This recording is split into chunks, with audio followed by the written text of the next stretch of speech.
Всем привет, с вами Максон. Сегодня мы будем делать чипсы. Ну, я не знаю, может быть, и вы этот рецепт знаете. Очищаем картошку, нарезаем на вот такие вот узенькие кусочки, так десечками. Потом эти кусочки ложим на 2 слоя бумаги, накрываем одним слоем. 5 минут проходит, и мы должны убрать картошку со слоя, потом помыть картошку.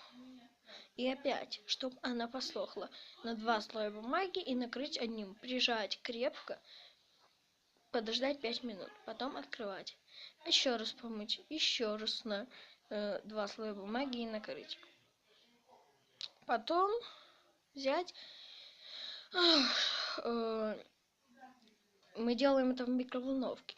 Потом берем чипсы и накладываем их